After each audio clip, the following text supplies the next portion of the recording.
Kan katanya doa itu bisa mengubah takdir, benar? Benar nggak tuh?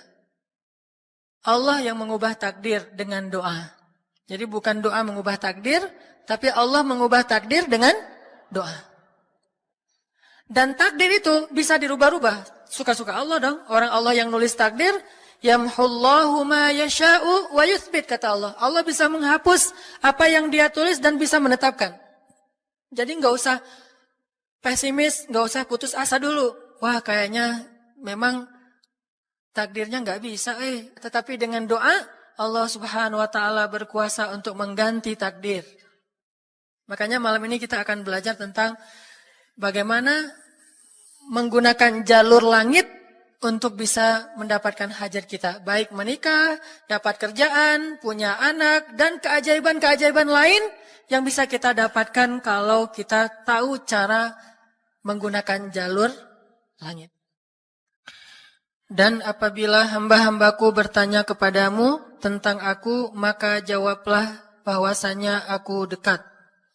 Aku mengabulkan permohonan orang-orang yang berdoa kepadaku apabila dia memohon kepadaku. Maka hendaklah mereka memenuhi segala seruanku dan hendaklah mereka beriman kepadaku agar mereka selalu berada dalam kebenaran. Shadaqallahul azim. Teman-teman yang dirahmati Allah Subhanahu wa taala, ayat ini adalah ayat kalau kita kasih judul, ayat ini tuh janji Allah kepada orang yang berdoa. Janji Allah kepada orang yang berdoa. Makanya doa itu benar-benar senjata orang mukmin, melebihi senjata apapun yang dimiliki oleh seseorang. Paling dahsyat itu kalau punya doa. Jadi kalau orang yakin kepada Allah, maka dan keyakinan dia kepada Allah lebih besar daripada keyakinan dia kepada apapun, maka selama dia masih bisa berdoa kepada Allah, dia tenang. Ada masalah dikit, oh ilahi. Ada masalah dikit, ilahi. Ada masalah dikit, Rabbi. Terus saja. Ada masalah sepele apapun, minta ke Allah. Ada masalah apapun, minta ke Allah. Dan kata Nabi, janganlah kalian menjadi lemah dalam berdoa. Karena sesungguhnya tidak akan binasa seseorang selama dia masih berdoa kepada Allah. Itu hadis Nabi. Dari Aisyah. Janganlah kalian menjadi lemah dalam berdoa. Artinya jadi pundung. Jadi putus asa dalam berdoa. Karena tidak akan binasa seseorang selama dia masih berdoa kepada Allah Subhanahu wa ta'ala. Jadi kalau kita masih terus mengharap dan meminta kepada Allah, kita nggak akan binasa. Kita nggak akan kalah. Kita nggak akan rugi. Dan kata para ulama, segala sesuatu di dunia ini akan pergi dan tidak kembali. Ini clue penting nih, bisa dicatat. Segala sesuatu di dunia ini akan pergi dan tidak akan kembali kecuali doa. Dia pergi dan dia pasti akan kembali. Segala sesuatu kalau udah pergi di dunia ini nggak akan kembali lagi. Kalau pergi di sini maksudnya pergi kepada Allah. Tapi kalau doa pergi ke Allah, dia pasti akan balik lagi kepada yang meminta. Satu-satunya yang pergi ke Allah dan kembali di dunia ini hanyalah doa. Makanya ayat ini kalau kita kasih judul adalah janji Allah kepada hambanya yang berdoa. Allah berjanji, apa kata Allah? Inni qaribun. Aku itu dekat. Maksudnya, nggak mungkin aku nggak dengar doa kalian. Begitu kita berdoa, kita pikir, Allah dengar nggak ya? Jangan-jangan kok doa saya belum diijabah, kayaknya Allah nggak dengar yang kemarin, saya harus keraskan lagi suara saya. Nggak, inni qarib. Arti inni qarib, aku itu dengar banget apa yang kamu ucapkan. Gak usah diucapkan, di dalam hati aja Allah udah dengar. Siapa yang pernah berdoa di dalam hati terus langsung Allah ijabah? Rasulullah. Coba teman-teman buka awal juz kedua. Ayat surat Al-Baqarah ayat 144. Itu gara-gara Nabi ada harapan di dalam hati tapi nggak berani ngomong gitu ke Allah. Cuma dipendam di dalam hati doang. Tapi langsung diijabah oleh Allah. Ayat surat Al-Baqarah ayat 144. Allah berfirman, "Qad nara taqalluba wajhika fis samaa فلنولينك قبلة ترضاها فول وجهك شطر المسجد الحرام وحيث ما كنتم فولوا وجوهكم شطره وَإِنَّ الَّذِينَ أُوتُوا الْكِتَابَ لَيَعْلَمُونَ أَنَّهُ الْحَقُّ مِنْ رَبِّهِمْ وَمَا اللَّهُ بِغَافِلٍ عَمَّا يَعْمَلُونَ. Jadi ceritanya, orang Yahudi suka menghina kaum muslimin gara-gara orang Islam kalau sholat waktu itu masih menghadap ke Al-Aqsa, Palestina. Jadi kata orang Yahudi itu, lihat orang Islam mah fake. Suka niru. Kita sholat menghadap Al-Aqsa, mereka sholat menghadap Al-Aqsa. Berarti agama mereka itu adalah agama yang meniru agama kita. Nggak original. Sering diperolok-olok. Setiap kaum muslimin sholat dihina sama mereka. Akhirnya Nabi ngerasa sedih. Wah, gimana ya caranya? Sehingga setiap sore Nabi berdiri di suatu bukit, kemudian lihat ke langit. Cuman gak ngomong, gini aja ke langit. Membatin, bayangin. Pernah gak teman-teman membatin ke Allah?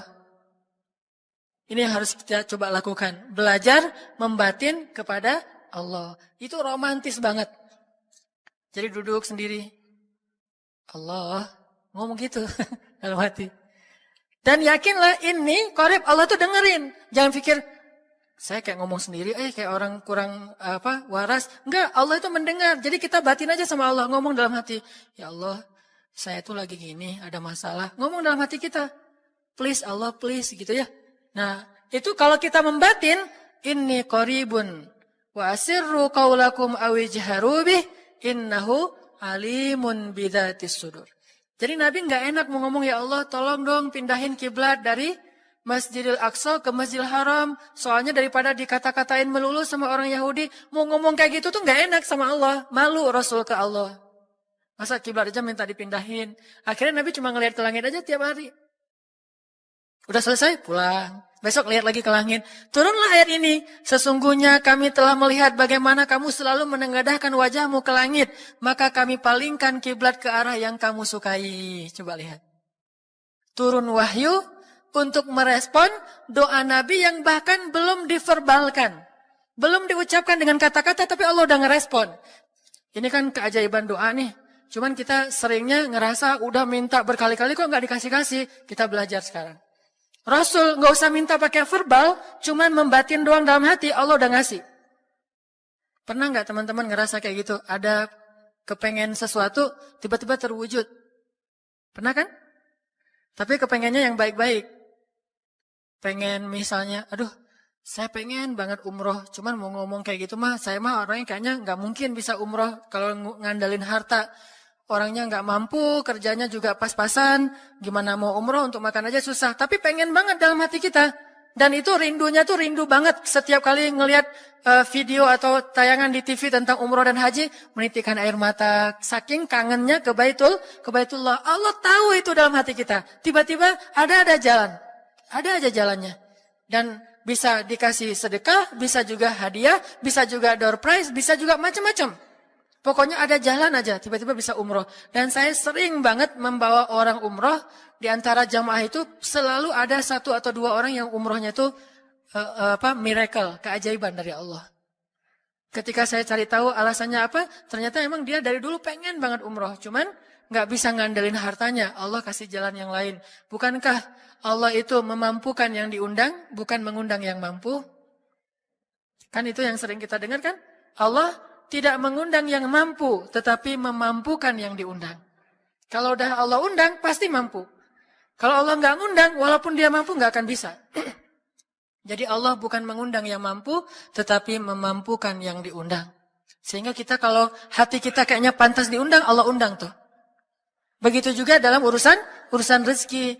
Aduh, saya pengen kerjaan yang kerjaannya itu lebih halal, lebih nyaman, bisa sholat berjamaah tepat waktu, ada waktu juga buat keluarga, bisa juga berdakwah ke teman-teman.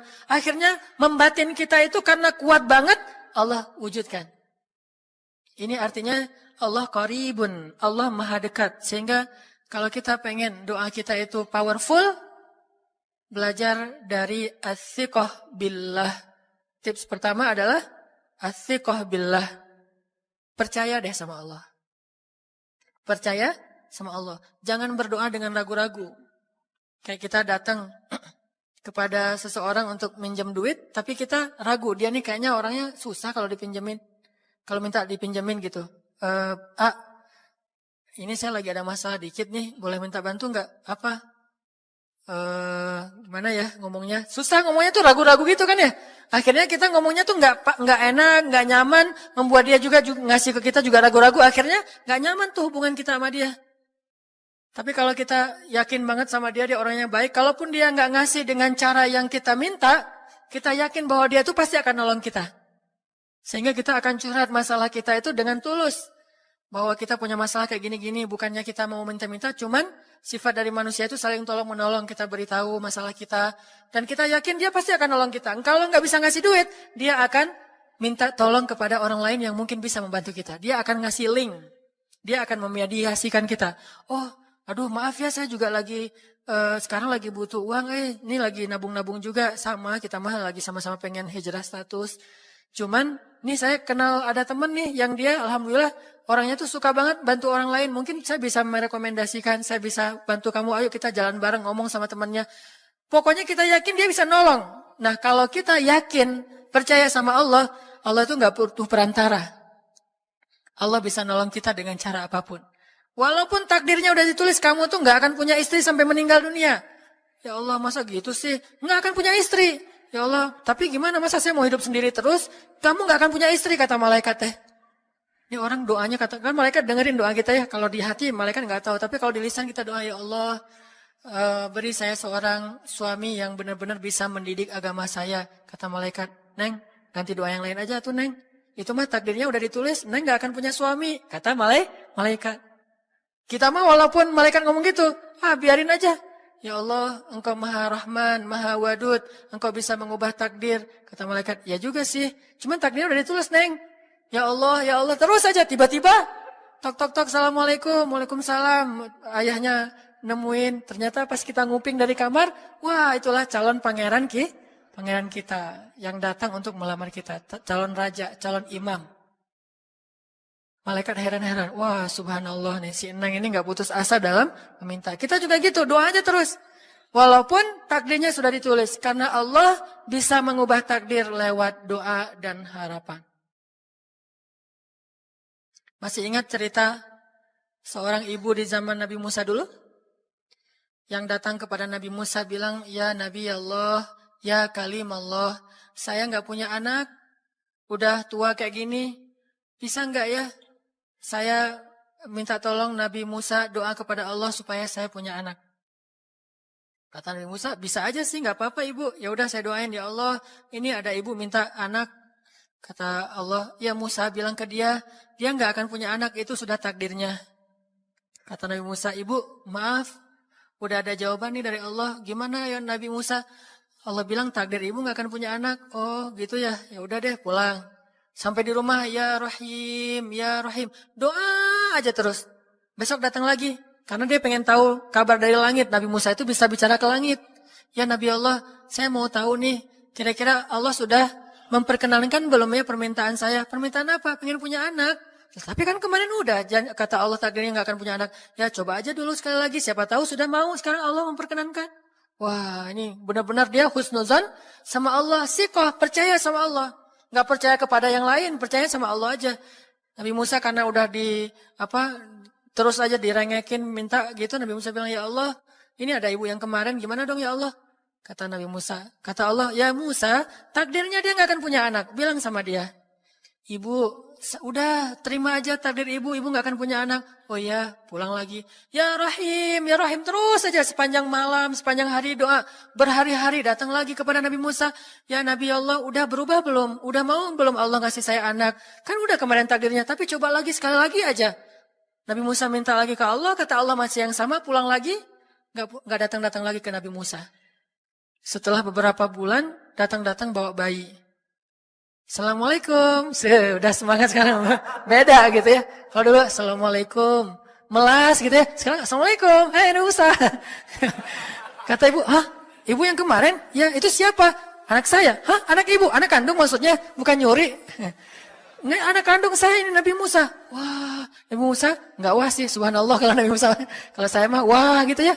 Kalau Nabi Musa, Masya Allah. Nabi Musa tanya ke Allah, ya Allah, itu ibu yang kemarin katanya takdir nggak akan punya anak, kok bisa punya anak? Ceritanya gimana Allah? Ceritain dong, saya kok nggak update gitu informasinya. Kata Nabi Musa, Allah ngasih update. Kata Allah, Musa, setiap kali aku bilang dia nggak akan punya anak, dia terus berdoa dengan menyebut Ya Rahim, Ya Rahim. Allah itu kan senang banget dipuji dan Allah lebih berhak untuk dipuji. Kalau kita senang dipuji nggak baik, kalau Allah senang dipuji emang punya hak untuk dipuji kan? Allah senang dipuji. Dia bilang Ya Rahim, kamu bilang nggak akan punya anak, dia bilang Ya Rahim, terus saja berharap. Wahai Musa, sesungguhnya rahmatku mendahului takdir. Rahmatku mendahului takdir. Akhirnya dengan sifat rahim, Allah mengubah takdir ibu ini. Walaupun secara ilmiah, gak mungkin punya anak karena sudah menopause. Tetapi Allah yang memiliki kekuasaan atas segala sesuatu. Nah, tips pertama adalah, kalau kita pengen doanya powerful, melahirkan mukjizat dan keajaiban, adalah ats-tsiqah billah. Harus percaya sama Allah. Pertama, percaya bahwa Allah Subhanahu wa Ta'ala itu Maha Kuasa, mengubah apapun yang dia kehendaki. Apa yang Allah ingin, Masya Allah, kan pasti terjadi. Wa man lam yasha, lam yakun. Kalau Allah nggak pengen, nggak akan terjadi. Jangan suuzon sama Allah terus bilang, nggak enak banyak minta, amal saya sedikit, mending saya beramal aja nggak usah banyak minta. Jangan memperlakukan Allah seperti kita memperlakukan makhluk. Orang kalau kita banyak minta, dia akan kesulitan. Lama-lama dia akan merasa terganggu. Tapi Allah kalau nggak diminta, dia marah. Manusia kalau kita minta banyak-banyak, dia marah. Allah kalau kita nggak minta, dia malah marah. Masya Allah ya, luar biasa. Allah tuh senang banget kalau hambanya meminta. Sehingga di antara hamba yang paling Allah cintai, di antara hamba-hambanya, hamba yang paling banyak menengadahkan wajah dan telapak tangannya. Ilahi, ilahi. Minta sama Allah, Allah tuh suka banget diminta. Orang yang suka meminta itu bahasa Arabnya awwahun. Inna Ibrahim la awwahun halim. Ibrahim itu hamba yang awwahun halimun. Awwah halim. Halim itu artinya menahan amarah. Awwah da'a. Da'a artinya banyak berdoa. Kalau da' itu berdoa. Kalau da'a senang banget doa. Ada masalah dikit, ilahi, Rabbi. Ngadu aja ke Allah, manja gitu. Dan Allah tuh senang banget dengan hamba yang kayak gitu. Sehingga sampai Nabi mengatakan, mintalah kepada Allah walaupun cuman garam. Garam aja minta ke Allah. Sepele banget masalah kita. Ya Allah, mudah-mudahan nanti nggak macet ya. Minta sama Allah. Kok macet ya Allah? Ya biar kita sabar. Udah tahu jam macet berangkatnya telat gitu ya. Jangan salahin Allah. Tapi minta bilang, biasakan kita tuh komunikasi sama Allah dengan manja. Ya Allah, mudah-mudahan saya bisa jawab ujiannya. Udah belajar sih ya Allah, cuma nggak tahu kan semuanya di tanganmu. Minta ke Allah. Bismillahirrahmanirrahim. Makan ya Allah, ini rezeki darimu. Makasih ya. Makan. Kalau bahasa lainnya makasih, alhamdulillah. Alhamdulillahilladzi at'amani hadza wa razaqanihi min ghairi haulin minni wala quwwah. Hafal tuh? Kalau enggak hafal, udah aja bismillah lah. Alhamdulillah gitu. Bismillah ya Allah, Masya Allah ini rezeki darimu. Udah selesai makan? Udah sendawa gitu. Alhamdulillah. Allah baik banget. Ngomong sama Allah. Sering-sering komunikasi sama Allah. Dan Allah itu. Wa huwa ma'akum aina ma kuntum. Dia bersama kalian dimanapun kalian berada. Bersama ya. Bukan ada. Kalau ada itu beda. Allah di mana-mana itu beda. Tapi Allah bersama kalian itu artinya Allah melihat, Allah mendengar, Allah menyaksikan, Allah mencatat, Allah maha menilai bersama kita. Kalau ada, dia bertempat. Sehingga nanti kalau ada anak bilang, Mah, Allah di mana? Allah ada di mana-mana, Dek. Tadi dia malah karena cerdas, kalau gitu di WC juga ada, kan nggak boleh kan? Ini jawaban yang keliru, kurang filsafat. Allah itu bukan ada di mana-mana. Allah bersama kita dimanapun kita berada. Itu beda. Kalau bersama, ma'iyah, artinya Allah melihat, menyaksikan, mendengar, menghargai, dan terus memelihara dimanapun. Sehingga nggak usah khawatir bahwa ini mah nggak di masjid, nggak apa-apa. Selama bukan di tempat yang najis, seperti di kamar mandi atau di mana yang tempat-tempat yang nggak boleh, kita itu mah nggak. Tapi yang di tempat yang umum, di pasar, di jalan, lagi di kendaraan, di dalam masjid, di luar masjid, Allah, Ilahi, Rabbi. Kalau perlu lebih manja lagi, pakai irama dikit. Allah, gitu. Kayak orang manggil temennya gitu. Atau kita miss call Allah dulu. Ya Allah, udah nggak ngomong apa-apa. Itu miss call. Miss call Allah. Ngapain miss call? Caper. Kangen sama Allah. Allah, gitu lagi. Itu zikir kan? Allah, kata Allah, ada apa hambaku? Allah lagi, terus saja Allah. Di miss call berkali-kali, pas Allah buka, wah 100 miss call. Allah 100 kali zikir. Udah 100 kali miss call, Allah yang telepon balik. Ada apa hambaku? Wah, ditelepon sama Allah. Lewat kejadian-kejadian hidup, tiba-tiba ada kejutan dari Allah. Langsung bilang sama Allah, thanks Allah. Kan romantis tuh sama Allah. Jangan cuma sama cewek doang bilang thanks, segala macam bahasa-bahasa yang keren. Sama Allah juga harus keren. Tapi setelah thanks, alhamdulillah, karena itu yang paling baik. Intinya harus percaya sama Allah. Allah tuh senang banget didoain. Kita berdoa kepadanya gitu. Allah tuh senang. Terus makna percaya sama Allah juga, kita percaya bahwa Allah itu nggak akan ngecewain orang yang berdoa. Ujibu da'watad da'i idza da'an. Aku pasti mengijabah doa hamba-hamba yang berdoa kepadaku. Enggak usah khawatir, pasti diijabah. Tapi kok masih belum aja Ustaz? Nah, kita harus belajar. Apa itu makna diijabah? Jangan-jangan Allah udah mengijabah, kita nggak ngerti. Kayak ada analogi tentang orang yang tenggelam, terus dia meninggal sambil menuduh Allah. Allah kok nggak nolong saya? Bukankah aku sudah mengirim pelampung? Jadi pelampung itu cara Allah menolong kita. Kita harap ditolongnya tiba-tiba selamat aja di pantai. Nggak kayak gitu. Allah punya cara. Sehingga kita harus belajar memahami maksud Allah. Allah maksudnya apa? Di antara cara Allah mengijabah, kata para ulama, satu, Allah mengijabah persis seperti yang kita minta. Dua, Allah mengijabah yang lebih baik dari yang kita minta. Yang ketiga, Allah kalau nggak ngasih persis, ngasih yang lebih baik, dikasih di akhirat. Bahkan itu lebih keren daripada di dunia. Kok di akhirat sih? Ntar dulu. Akhirat itu jaraknya nggak jauh dengan kita. Cuma 60 tahun.